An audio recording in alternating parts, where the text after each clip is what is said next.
Good day, good day. Welcome, welcome. Thank you so much for tuning in. I'm Jay, and this is Homeschool Yo Kids podcast. Before we get started, of course, I want you to check out homeschoolyourkidsexpo.com and check out our traveling schedule for this year.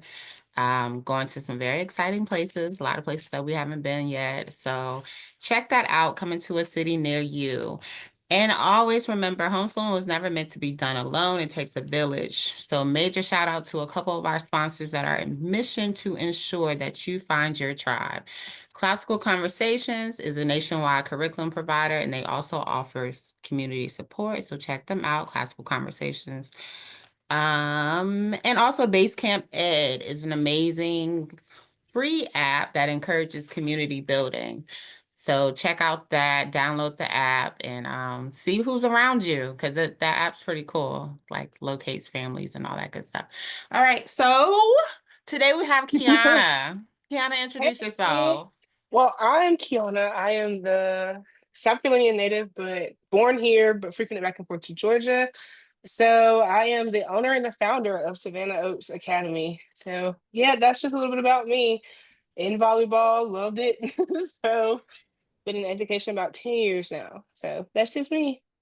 Okay, so you have a whole school, honey. All right. So how do we get Ooh. on this path? How do we get here? So let's see. At first I wanted to be a pediatrician. Everybody who knows me knows that like I education was not me.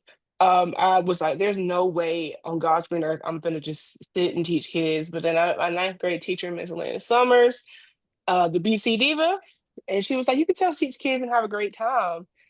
So it was a lot of trial and error. I started in admin, like education admin. So I got to see the basic side of like what it takes to actually run kids. And it's crazy to say that. But then it's kind of like, okay, I got my social emotional certification and I went into the classroom. And from there, I was just kind of like, this is not what y'all promised. Like y'all promised, y'all promised, that we care about each child, that each child matters in a different way, that no child is the same. And then I get into a room and like I had 33 kids in one room and I'm trying to teach them math. And I would like ask my admin to like split that class up and like put it in a smaller room. And they were just like, no, we're not gonna do it. You know how to teach to the test. And so I was like, I kind of want a school that the one size fits all norm is not normal anymore. Um, After taking those, like I said, the social emotional development is kind of like, yeah, middle schoolers and high schoolers do not fit, and everybody's going to be a doctor, everybody's going to be a lawyer, everybody's going to be this. So, Savannah Oaks Academy was born October 13th of 2024. Mm. Um, and it was just kind of like ricocheted. It just kept going and going and going. So now we have about 54 kids for for the next school year and still enrolling. So, That's um, amazing. because, one size just does not fit all anymore. And being an educator and seeing it from the admin side and then seeing it from the teacher side, it's just like, we can't keep telling people that kids are our future if we're not putting into that future. So, that's how Savannah Oaks Academy just kind of not fell into my lap. I let God kind of lead me with SOA, and that yeah, now I'm here. So it's a Nice. experience, but it's a very exciting experience. Indeed. 33 kids. I'm stuck there. So what were you teaching? You say you were teaching math. You were in middle Yeah. school? So I started off in early childhood because before they tell you to go to middle school, you got to kind of know the early childhood basics, like what makes a kid tick. So I started with like third grade education, and then I did some subbing and I taught geometry, and then I just fell in love with math.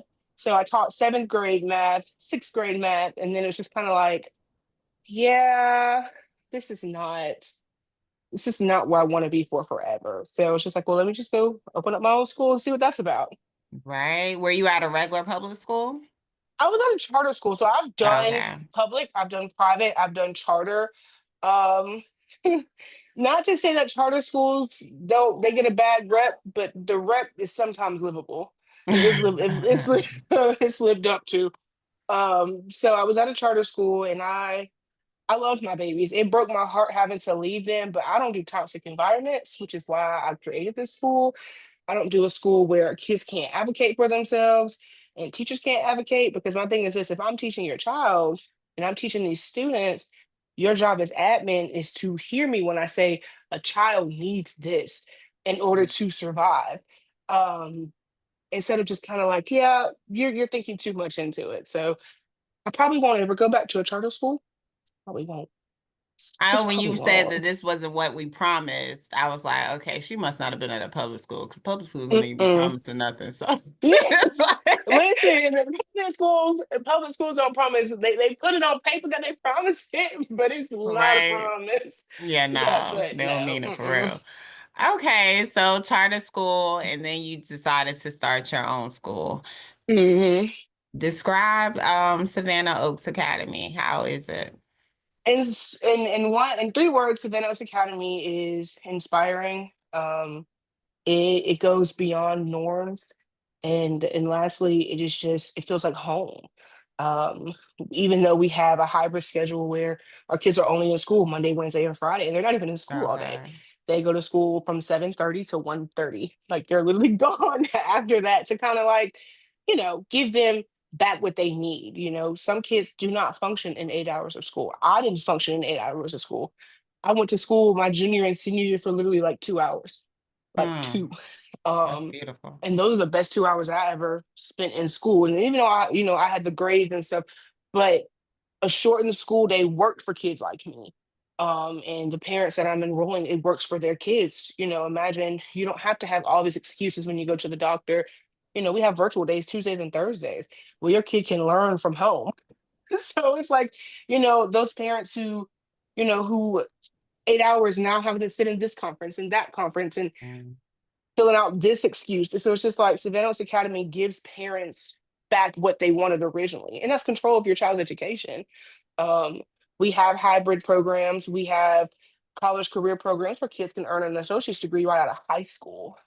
Because sometimes kids don't want to do 8 year, 12 years here, and then do another 4 years, you know. And what we're seeing is that, with the growth in job trends and job markets, is our kids are like, jobs are now asking for kids to just have an associate's degree, because a person can do so much on an associate's degree with what they can do on a bachelor's degree. So it's like Savannah Oaks Academy, we're a school that we're rooted in faith, but we're also rooted in SEL and rooted in wanting kids to actually excel. One of our things that we tell our teachers is like, we don't yell at our kids. You will not yell at a child here. And the first response I've gotten is, well, they're middle school and high school students. So I've worked with them and I've never had to yell. So, you know, we want our parents to know that when your kid is here, they're not just a number. They're not just their student ID. We know each child by name. I'm checking on kids that I probably won't be checking on, again for another year. But I'm checking on kids that we're like, hey, this is who we are. We don't just say we're a school that gives back to your kid. No, we celebrate your child, whether that's birthdays, whether that's we're coming to games, whether we're doing anything of that nature. Savannah Oaks Academy, we strive and we build ourselves on. If you don't have the parent to school to community partnership, you don't have anything. And so that's who we are. So you do middle and high school. Mhm. What are your class sizes like? Ooh, so our class sizes don't go over 25. That is Mm. our max. Our minimum is 15. So 15 to 1 and then 25 to 2. And people are like, why 25 to 2? When I was in early childhood education, we could even have 17 kids by ourselves. So I went back and just like, in order for me to give 1-to-1 and promise 1-to-1 correspondence, I have to make sure my teachers are okay. Filling a class with 31 kids is never okay for a teacher. I was burnt out by September. And Oh, so just sure. taking what I knew about putting 33 kids in a room, 35 kids in a room, and only having me in there and dealing with behaviors and 504s, IEPs, taking all of that and then talking to actual parents who were teachers and parents whose kids who were just a number in a classroom. They're like, I would want my child to have 15 kids in a room to be comfortable. I want my kids to, I don't want teachers to be burnt out, because that's the first thing that teachers who we're hiring are like, yeah, I have 40 something kids in my room. You have what? you know, the state legal max without two teachers, I believe, is 25. So it's just like, why are we pushing boundaries that our teachers can't make? And then we're wondering why there's so much turnout, there's so much burnaround, there's so much, we don't have teachers for next year. So when I say 15 to 1, we have a wait list for some of our rooms already. Um, it's just simply because we can't handle that. Our teachers can't handle that. Our students can't handle that. If we're promising something, and that's a big thing, we even have it on. It's gonna be on one of our walls. Is we don't make promises we can't keep, and that is what we live by. Is if you're gonna do something, don't make a promise that you're gonna do it and then not do it. Totally agree. Okay, so I'm curious as to your start. Like, Mhm, how did you begin? Because I mean, you're up to 50 something students now, but where did mhm, you start at? Did you start in like your home? Like, are you mhm. classified as a micro school, first of all? Are you classified as a micro So, school or no, we're not classified as a micro school. As though I would really love to be classified as a micro school, we're not able to be classified as one right now, which sucks. But it's like, okay, we'll work towards it. So, what I started with when I was just in my own house, I started literally building out the format of my plan. What I wanted, who I was doing it for, the what, the who, the when, the where's, and the why. Um, so far, I had one parent who's been on board with me from like the jump. She kind of just jumped ship. She went to an old school I used to work at. And she's like, hey, my child is a senior in high school, and we need them to be this way. So help us out here. And so I started with just him. I would go in and I would actually just teach him by myself. And even though he's getting ready to graduate, which sucks because I really loved his spirit, but um it was just him. It was just me and him. I was still teaching while building Savannah Oaks Academy. I was still teaching.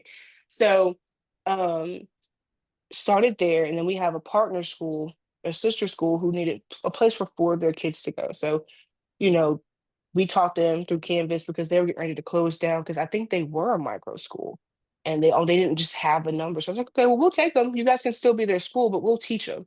So I taught an 11th grader, a 12th grader, no, two 12th graders, an 11th grader, and an 8th grader, all while still building Savannah Oaks Academy. And that there was my two 12th graders getting ready to graduate, which is so exciting. But we started off with those four. And now, as we're enrolling to actually open our doors for the school year, we have 54 kids and still counting. Um, the reason being is like, when parents talk to me, they talk to me. They don't talk to an AI generator. They don't talk to someone who works for me. When I do my information sessions, I tell them everything, not just from the school aspect, but what I can promise. And so when I sat down and I talked with these, four parents who were like, well, their school's already closing. Why would we need to partner with you? Because let me just say it like this. You chose an opposite route for a reason. You chose that for a reason. I'm still here to give it to you. Their principal is still their principal. I'm just here to make sure that they're actually passing their classes and they're getting their transcripts and they're making sure that all this stuff is being done. So those five kids and that one parent, that first one parent who's like, you know what? Yeah, I'm gonna take that leap of faith. That's where I started. And it's just like now my baby is no longer a baby on paper. It's actually in a building. It's actually got, kids ready for next year. So, that's what that's our foundation. okay, so what are y'all classified as? So we're classified as a private hybrid academy. Okay. So we want our kids to just have fun, but still learn something. We're the first, I guess you could say we're the first hybrid academy that only teaches 6th through 12th grade. There's all hybrid academies around South Carolina, but we're the only one that teaches 6th through 12th grade, and we're the only one that focuses on career development, but SEL development as well.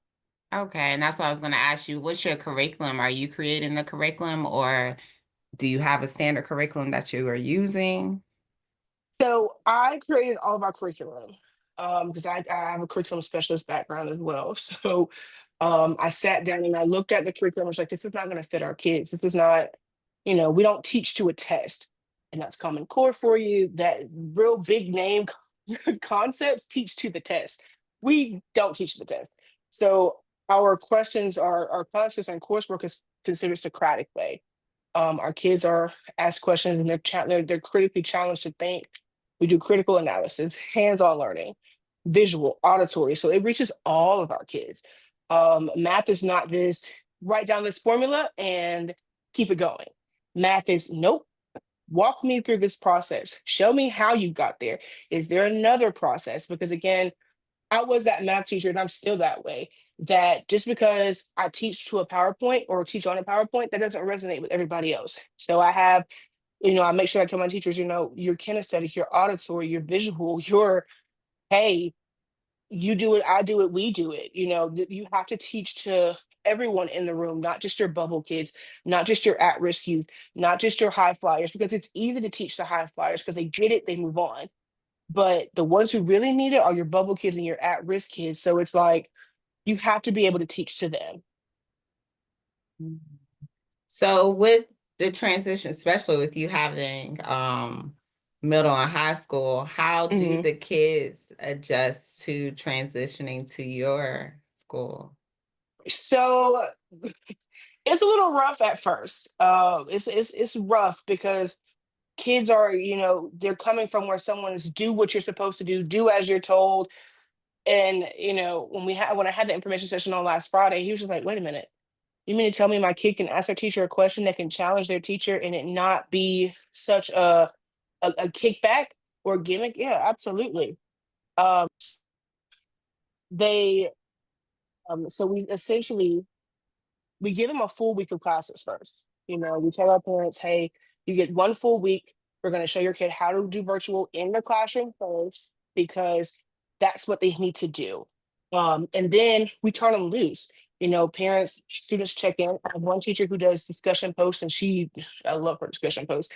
But on her virtual days, the kids are more engaged that way. They're always asking questions, Mondays, Wednesdays, and Fridays.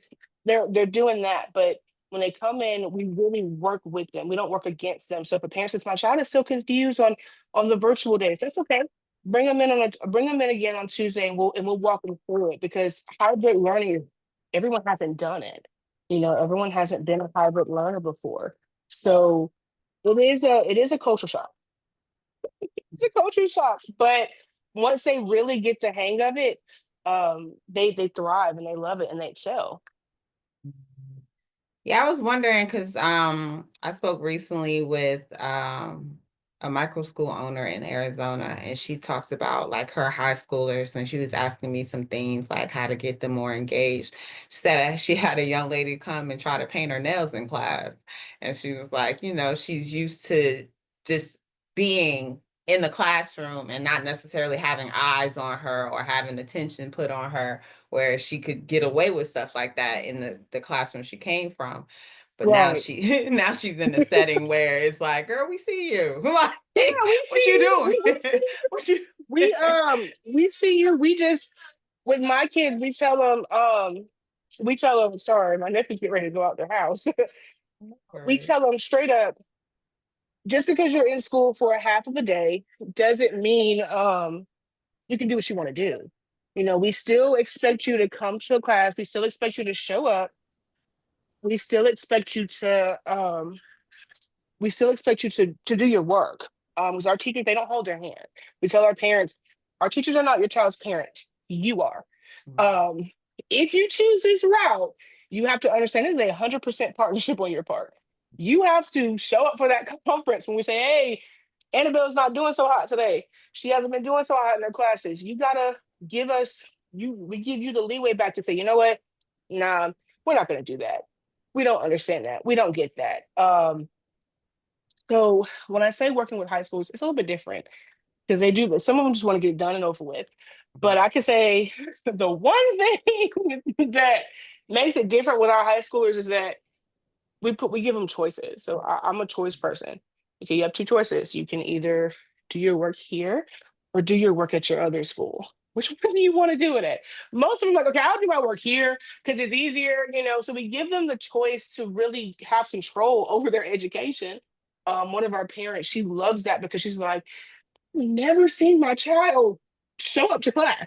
I'm just like, well, yeah. Our classes aren't meant to be, they're 55 minutes long for a reason because you can only hold an audience for 55 minutes. And that's on paper. That's on science. That's in science. You can only hold a group of kids for about 15, 20 minutes. And then anything after that is just they're being nice to you. So why would I put my kids in why would I put my kids in 90-minute classes? Um, so she's like, they come home. She comes home and she's like, I got homework. I got to do this. I got to prepare for this because we're not just, our curriculum is not just, like I said, it doesn't just hit one area. They're PBL, so we're project-based learning. So I think for her final project, she had to do like some a walk through a school day or whatever. And had to do a presentation on it. She's like, her mom's like, she sat and did the entire presentation. I was like, yeah, I mean, we try to give our kids the choice to do great because they are great. So high schoolers, you got to just hold their hands a little bit, but if you just push them in the right direction, you can eventually let go. Indeed, indeed. Yes. High schools are something, but most of them are like on the track of, okay, I'm almost done. Like, give me my stuff. Hmm. Like, give my work, what I need to Give my work, give my work.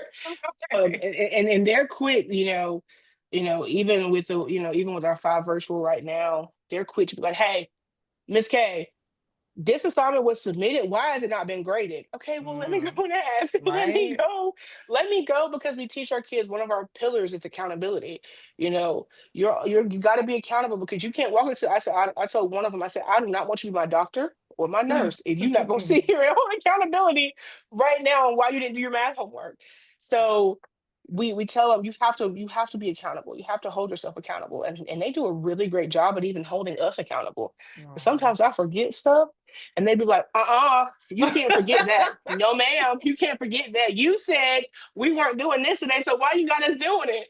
I'm just like, Mhm. okay, I forgot. My fault. My fault. So, most of them be ready to be done. Indeed. So the hybrid, because you said they come in what Monday, Wednesday, Friday, and then they Yep. are on the Monday, Wednesdays, and computer Fridays. Tuesday Tuesdays and and Thursday. Thursdays. Is that optional? Can they do all virtual or do they have to come in? So we have the option for some of our kids to be all virtual because we do have one child who just is sick. So she doesn't come to school Mondays, Wednesdays, and Fridays. She's virtual all all week. We Okay. give our parents that option. We don't charge them extra for it. We just say, hey, if you choose a virtual option, this is what we need on your behalf. On days that we have midterms and exams and things like that, they got to be in class. They have to be here, or they have to be in an area that's an approved area to take a test. So, i.e., a library or something like that. But we don't. We have a full-on virtual option, but most of our parents are like, oh, they got to be in school because they're gonna drive me crazy. But we do have a full virtual option. Um, Not to be like, oh, we just don't want your kid in school because we love to see all of our kids' faces. We know that some parents are just like, no, I don't want to. I want my child to have the choice to do what they want to do, and I want to guide them in that choice. And I have, like I said, the one student who's really sickly, and then I have she's my 11th grader. She's just very sickly, so she doesn't even come to school Mondays, Wednesdays, and Fridays. She's virtual. Then I have another student. He's full on working. He has a welding trade or something like that. So Hmm. he can pick up and just go. That's what his mom was like. I just want him to pick up and go. If you could just put his assignments in here, and he's one of our seniors who's graduating this year. If you could just pick up and put his assignments in here, I'll make sure they get done. But I just want him to be able to learn at a pace that's okay for him. So I'm just like, yeah, we offer it because we know, like I said, education is not a one size fits all model. It's just not that anymore. You have to be willing to meet parents where they're at. You can't, like I said before, is you can't promise, oh, we're gonna do this, and then they get to, well, we got to change our mind now. Yeah. It's like, well, what ledge are we standing on? If I stand on this ledge, you're gonna fall through too. So, Right.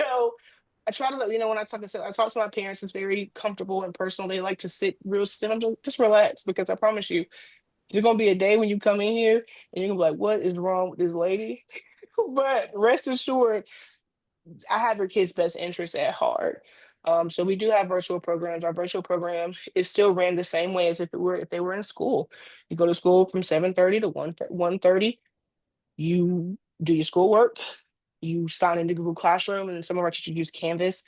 You sign in, you get your work done, then you're free for the rest of the day. There is no, you have to sit here and look at a computer screen all day long. Nope. Some of our parents love it because their child gets to go out here and go to work. They get to go take that family vacation. They get to, oh, wait, their work is already in the code computer. Oh, okay, go ahead. Yeah, do this, do this for me. So, um, our parents, they really love the freedom to just pick up and go when they need to. Oh, my child has a, like I said, my child has an 8:30 doctor's appointment. Oh, well, they're not in school today. Take them. We tell our parents all the time, just make sure that you hit that little check-in button. And if you got to go grocery shopping at Costco, go grocery shopping at Costco. Um, we just I try to, like I said, I put education back into the parents' control. You know, I give our kids, the best of when they're with us during the hybrid week, but majority of the time, our parents and our students love that, hey, if I gotta get out of school early, I don't have to have an early dismissal because I'm already out of school. Um, some of our kids love it because one of our kids, he's in the 8th grade, he's one of our virtual kids. He went to go look at Claflin, and he had a good time going to Claflin, and he's like, I got the tour of Claflin. I didn't have to worry about missing no school. I'm like, yeah, do things that are going to tailor your household. You can't, we can't, like I said, you can't automatically assume that 7:30 to 3:30 works for a kid and it doesn't.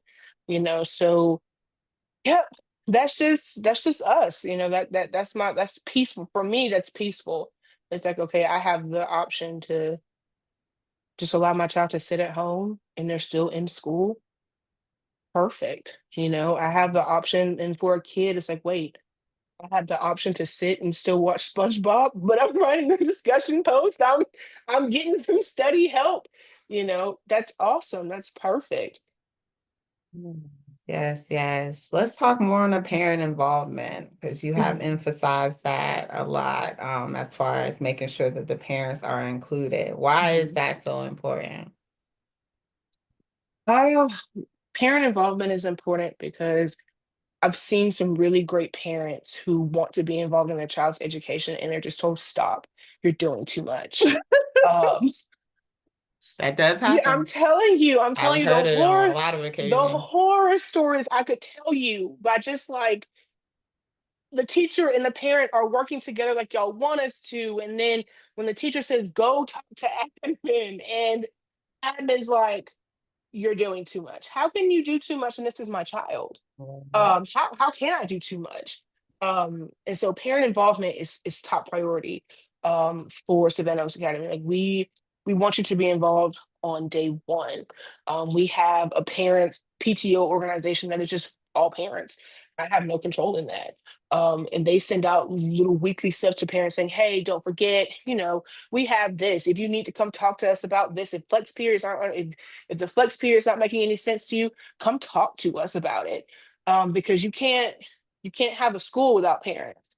Your parents are. I have one of my old administrators, and I really hope this man is not in education anymore. But he told a parent to be quiet, and it's just like,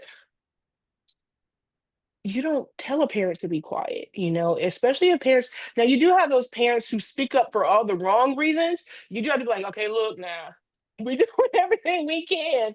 But when you have parents who truly care, and all parents care, it just comes out differently. Some parents show care through anger, some parents show care through that 6-page email. Read the 6-page email. If that parent is always coming to you, there has to be a problem somewhere, so when I say parent involvement is top tier, we involve parents when it comes to their child's career path. Because the kid can say, "Oh, I want criminal justice," and the parent's like, "What? No, no, no. They are not criminal justice based." Let's go back and talk about this. We talk to our parents not just about seat time and report cards and transcripts. No, hey, I see that you are into photography. Would you like to take our senior pictures this year? How much would you charge? Um, Giving parents something other than just your child's been bad today. We had to write your child up. You know, calling them, to just say, hey, we're just checking on you. We have a parent birthday board. We shout our parents out all the time. I'm Oh, like, hey, happy birthday, because our parents, again, if they see that the school cares not just for the student, but for the whole family, they're going to say, I'm going to keep coming back. You know, we have a whole thing where, our kids, so we have parent pen pals and we have student pen pals. So our students, they pen a sweet message to their parents, hey, love you, mom, thinking about you. Then our parents do the same thing for our kids, but it makes a difference just putting a smile on a parent's face for all the right reasons. When we do have to have those hard conversations, and we had to have a hard conversation about a couple of months ago, about, hey, your child is not progressing well. We got to figure something out. The conversation was more receptible. It was more, okay, yeah, let's work through this.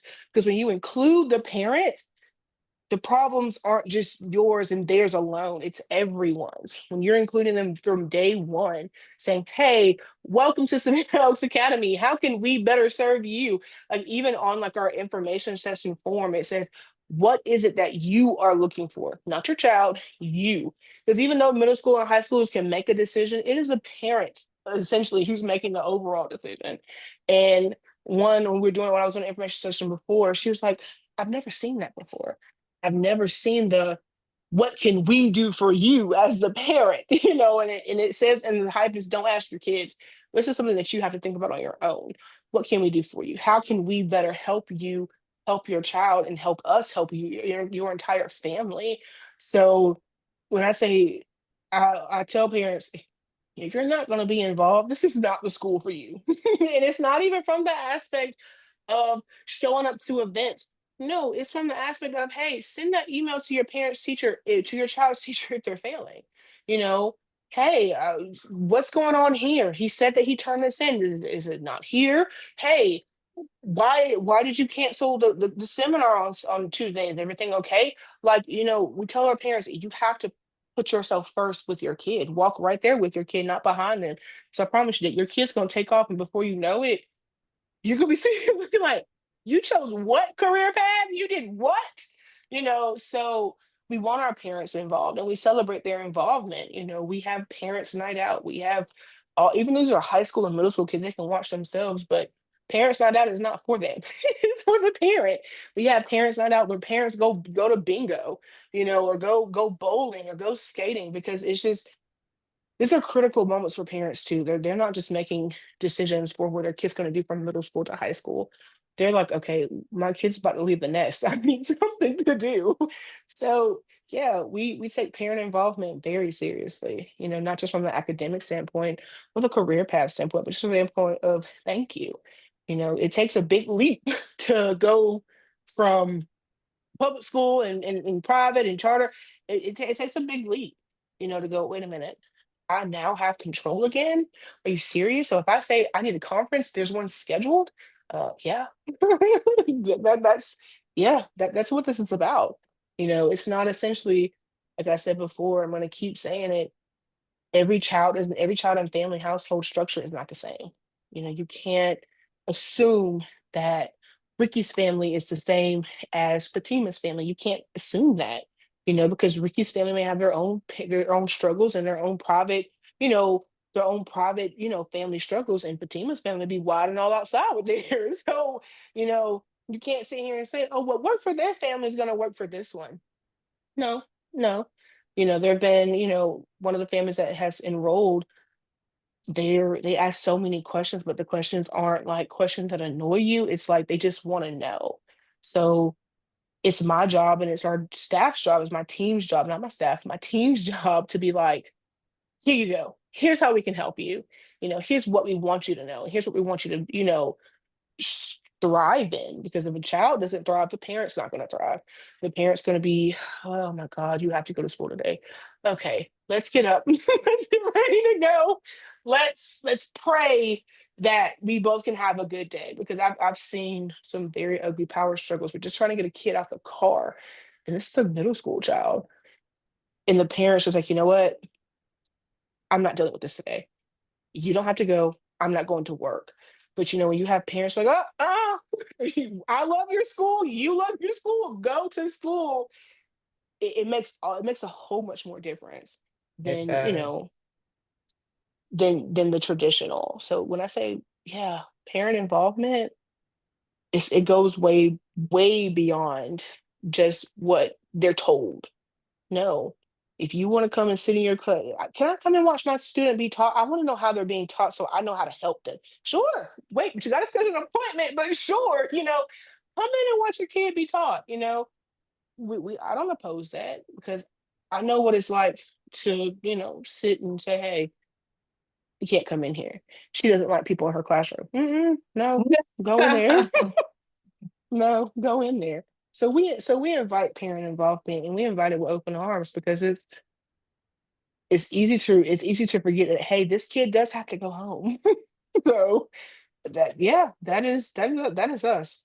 And that's what we live by, that's what we die by. You know, our parents, they love that because it's like, oh, we're more we're structured around your entire family, not just your child. Because the kid's gonna graduate. The parent's gonna be the one to be like, oh wait, I made that switch, I made that difference. We want you to feel good about making that change. I think a lot of people downplay just how, like, I don't know, significant a school is in the life of a child, over life of the family. Like you said, like it's it's a it's a big part of their 13 years, their first 13 Hmm. years. It's a lot. It's a lot. And if Yeah. you don't have that relationship, you don't have that partnership, it can go terrible.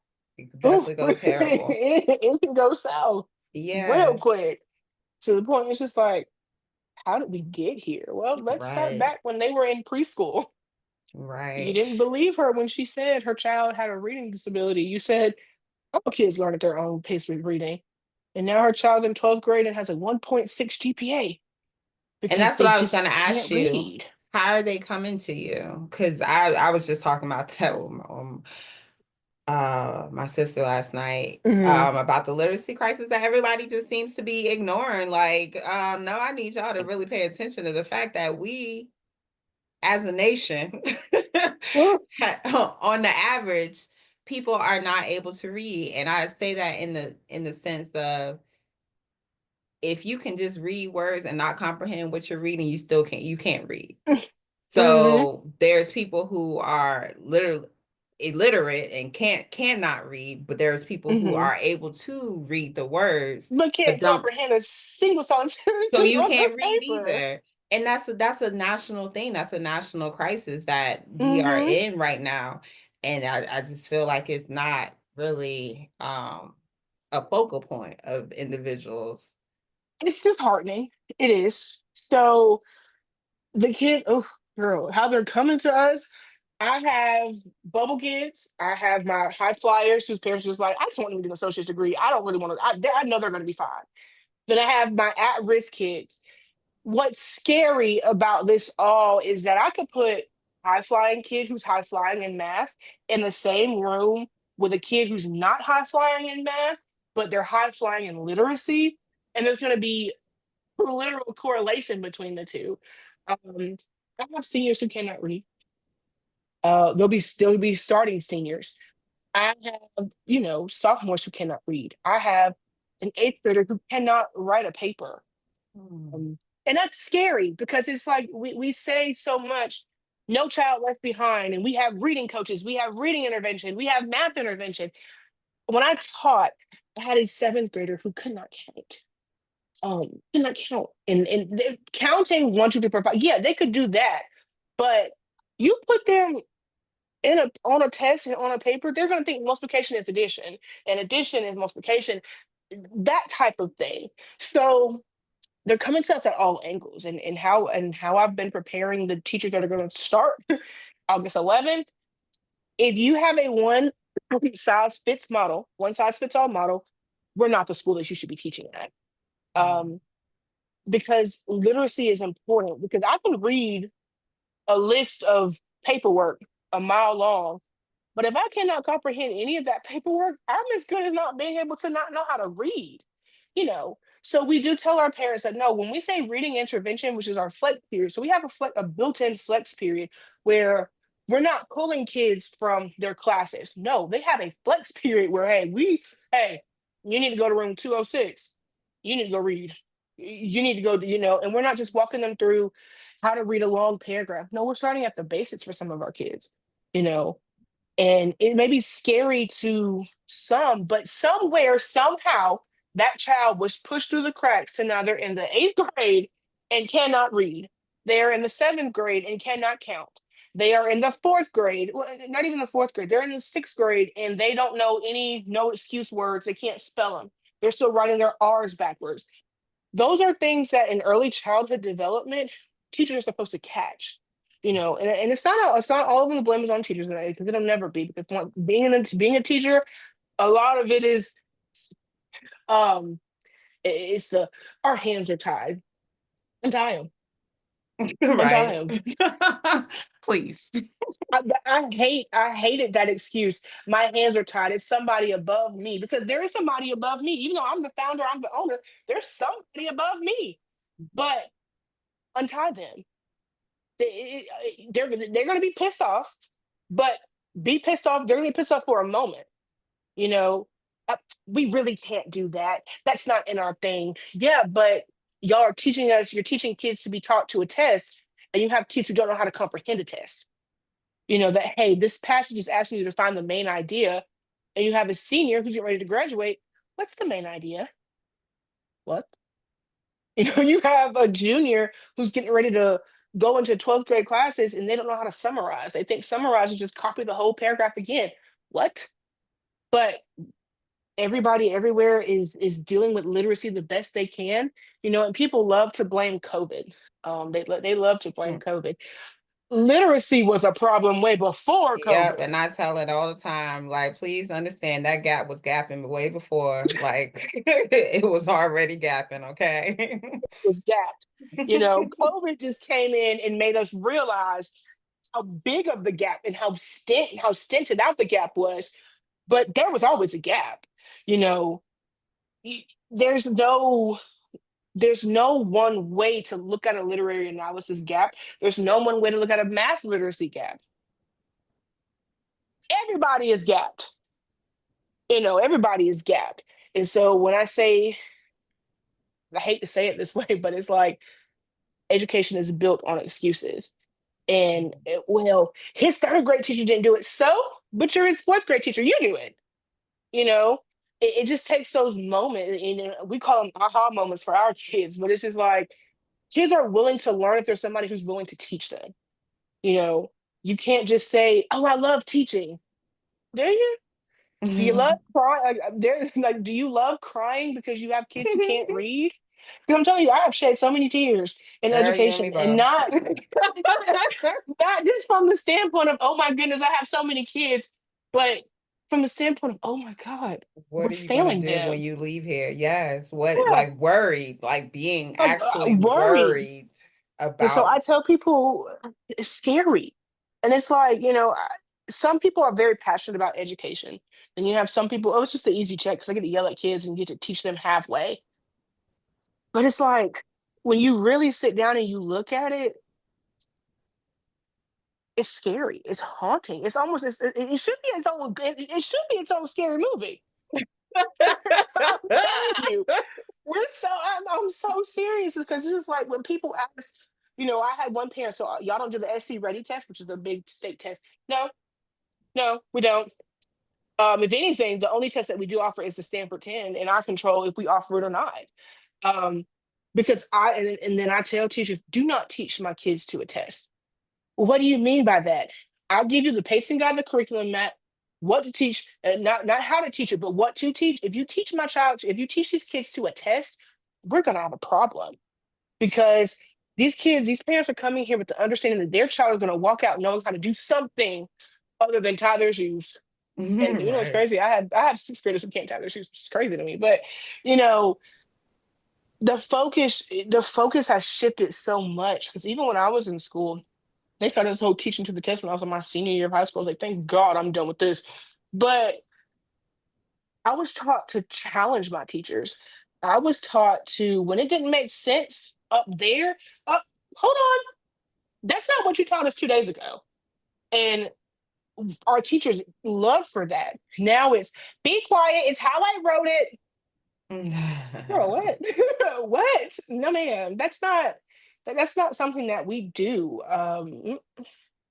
So when I say respectfully, am I scared for the kids that are coming to us? A little bit, yeah, because we are a little bit faster paced. We are a little bit, we're not gonna just push you through because you need to go to 10th grade. No, no, no, no, no, no. You will sit in ninth grade until you get it right. Not to tell our parents, oh, we just don't want your kid to pass or succeed or fail.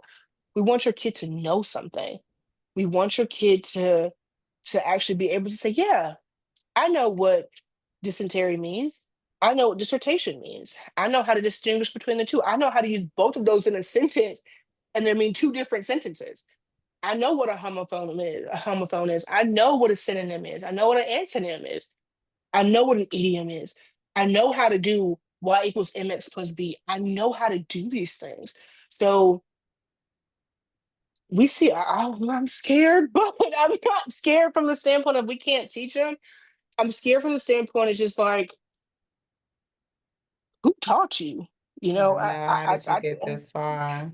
yeah, because it's just like, not to put all my students' businesses out there, but I asked his mom, could I use them as an example? I was a 10th grader, have a .6 GPA, and nobody said anything. Mm.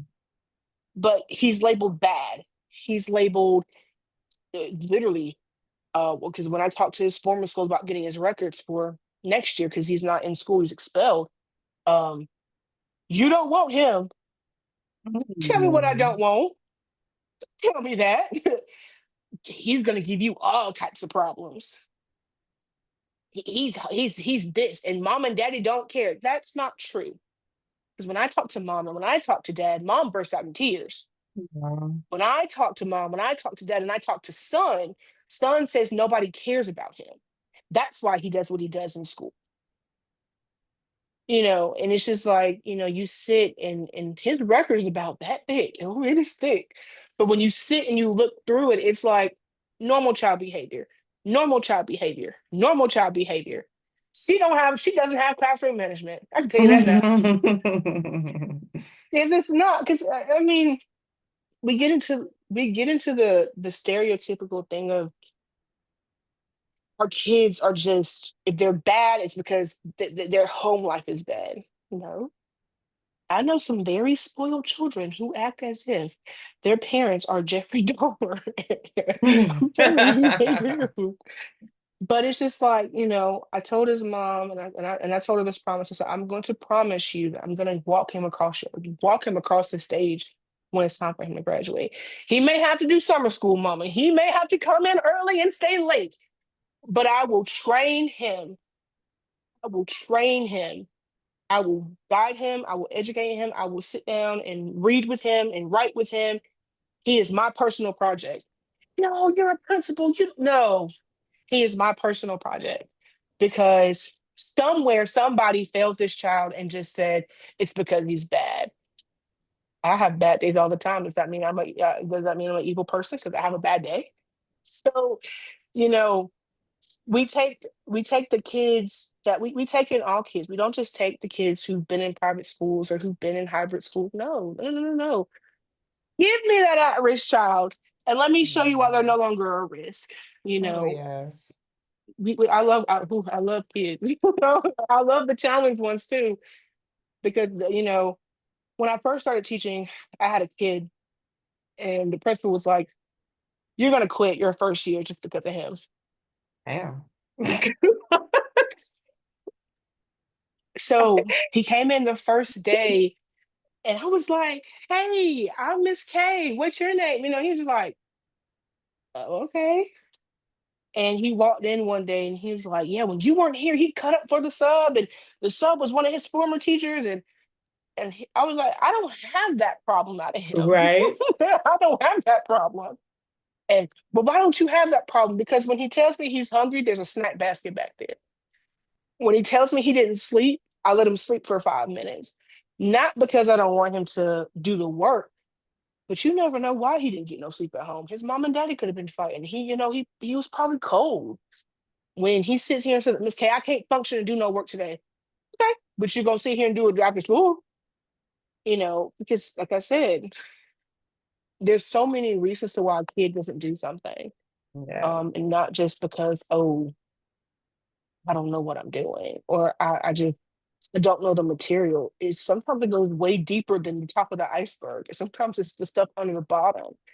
And that's that stuff under the bottom of that iceberg that SOA comes out of. We pull it out of our kids. So like I said, when we talk with our parents about their reading goals and their math goals and even their social studies and histories and their career goals, we let them know the tip of the iceberg, it's going to sink eventually. It's going to sink, but be ready for that deeper surface stuff to come out. How do you get your teachers on board with this? Because I know a lot of times with having teachers that are former, like, been in a traditional Hmm. classroom and they come over to a non-traditional setting, it's hard for them to break out of the patterns that they have, Hmm. become so accustomed to. So how do you train your teachers to do different? Well, first, we train them. We train them. They get social emotional certified. Um, and we just have that hard down conversation with them. Is you can't. We're not a one size fits all model school. We're just not. If that's what you think we are, this is not the school you need to be teaching at. We give them the SEL workbook and toolbox to help them kind of pull out, you know, who they are as a person. But we take it back all the way to their why. Like, why did you become a teacher? If you just became a teacher to get an easy degree, then by all means go back to wherever you came from. But we prepare our teachers on day one. We have them walk through the average school day. We have them walk through it Monday through Friday. We tell them, hey, this is not for you if you cannot do this. Um, they have everybody has a mentor. I don't care if you're 20 plus years in the game, you have a mentor. you know we have these things called family circuits, and our teachers, they sit in these family circuits and they are sitting down and getting advice. Okay, how do you deal with your kids when they're talking out of turn? Or how do you deal with kids who feel like they just don't know? So we staff huddle, we family circuit, we train intensively, we mentor, because a part of a teacher's job is to never stop learning. It's to never stop learning. And one of the biggest things and one of the biggest goals that we have is, if you, or one of the biggest, not even goals, is if you can't be taught anything, why did you become a teacher? Because I'm telling you, kids teach me stuff every day. I'm just like, you know how to do that? What? So we tell our teachers to be open-minded, to be receptive, to understand that just because you're working home virtually, you don't have to sit in class and teach all day, but you do have to grade a paper. You do have to, if a kid asks for tutoring, you do got to give it to them, because you can't expect for public school and charter school and wherever you came from before that to say like, oh, well, this is easy. No, it's not. It's not easy. If anything, it holds you more accountable, because we tell our teachers, like I said, this is a partnership. We work with the parent, the student, and the student works with us, the school, and the community. If you cannot promise a partnership that's individual and meets every single child's needs, then you don't get to be here.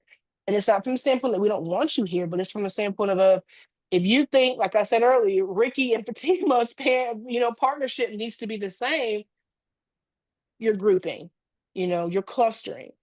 We tell our teachers, we give each student who comes in has an individual learning plan. And that plan is not just for testing anxiety or things of that nature. It has where the student currently is, where the student wants to be, where the student is going to be at.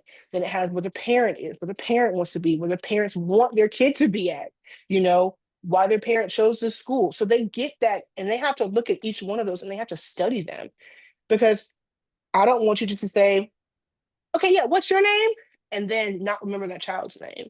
You know, it goes way beyond that. So when we train our teachers and stuff, we're just like, yeah, this is what you have to do. This is what you're going to do. Not from the standpoint of, we don't trust you in education. It's simply because we're not a school that says yell at your kids to get them to sit down. We're not a school that says you have to give a test for a child to understand something. Sometimes the best assessments are a group project. Sometimes the best assessments are just sitting down and saying, okay, we're going to debate. Is zero a real number? And listening to the arguments that are being had just simply because you chose to take the next step and say, this classroom is a classroom where everybody's opinion is accepted. You know, everybody is meant to be their own individualized person. We don't just hire teachers who have bachelor's and master's degrees. I have some teachers who are only associate's degree teachers, or they don't have a degree at all, but they've been in education for so long. It's just like, how did you get past not get a degree, girlfriend? But you know, we're not a one size fits all school with our students. So why would we be that with our teachers? You know, some of my best life lessons and some of my best colleagues have just had a high school diploma, but they have taught me some things. You know, they have taught me that, yeah, your kids are not meant to, be put in this box or put into this thing of, oh, no, I teach this way because that's my way. Well, if you teach that way, your classroom is going to fall apart. Your kids are going to hate coming to you. And then I'm having to wonder if I'm giving you a contract for next year. So, you Yeah. know, we tell our teachers, be the peacemaker, but be the peacemaker that's going to invite war sometimes, because kids are going to ask you why. And your why can't just be because I said so. Your why has to be, oh, well, let's see. If 2 plus 2 is 4, and I have two Mhm. groups of friends and another group of friends, they're going to make 6 friends. And, you have to invite war sometimes because kids love a good debate. Some of my best test assessments, and I'm telling you, have been debates because kids love to argue. And sometimes they want to argue What? for other reasons, but other times they want to argue just simply because they want to see what your response is going to be. And one thing I tell my kid teachers is we don't raise our voice, we don't raise our tone, our pitch, we raise our tone. Sit down can be said, and they sit down. But also, if your kids want to stand up for a day, stand up and teach them. Let them stand up, let them move around. Get them moving, because one thing about high schoolers and middle schools, they love to move. We forget that they are starting the process all over again. They hit puberty, so it's like dealing with a bunch of kindergartners on the first day of school. So get them moving, get them active.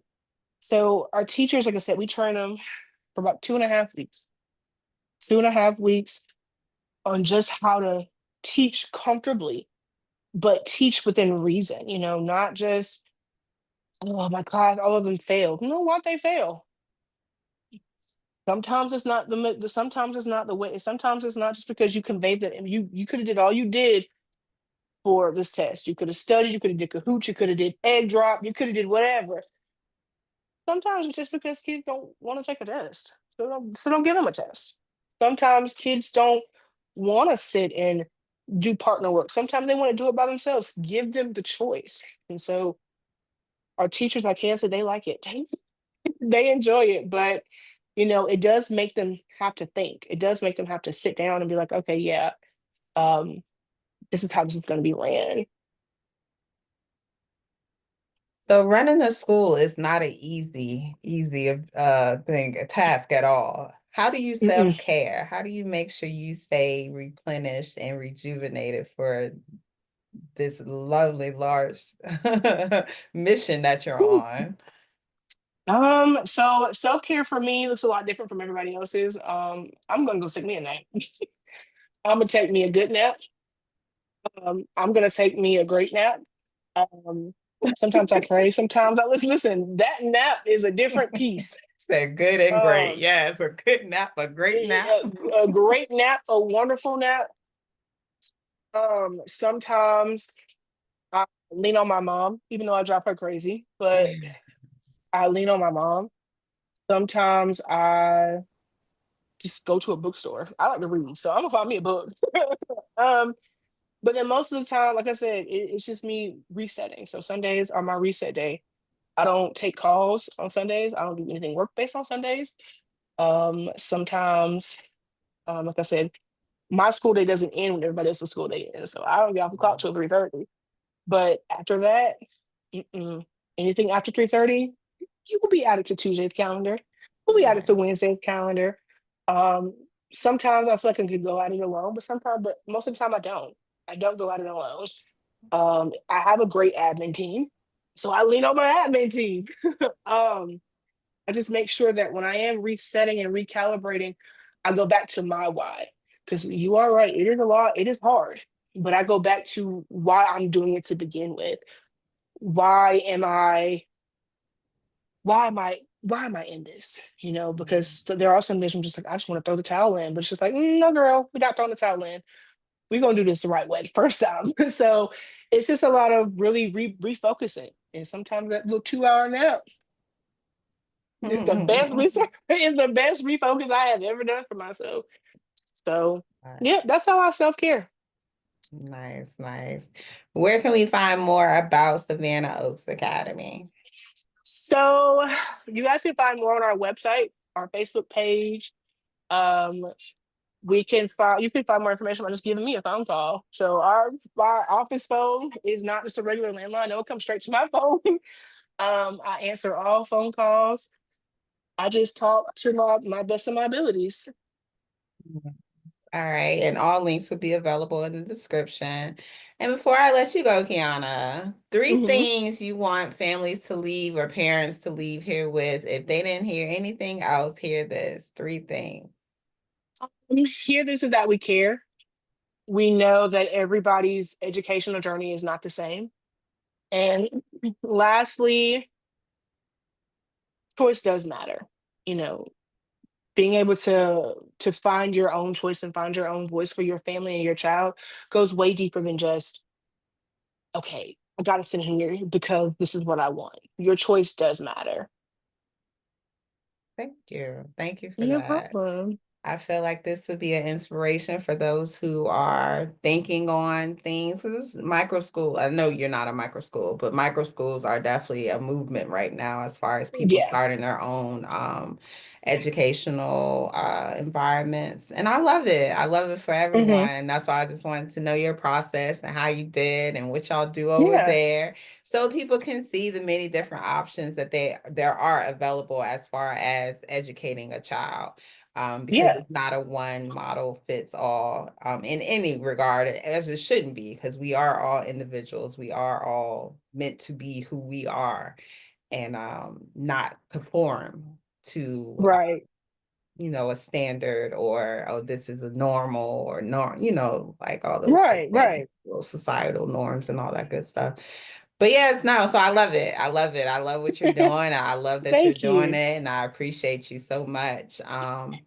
Parents, choices, we always have them. Know that. Okay. I'm big on Yeah. choices. I don't like to be felt like I gotta do some what? Who me? Right. Like Who want to do something? No, I don't.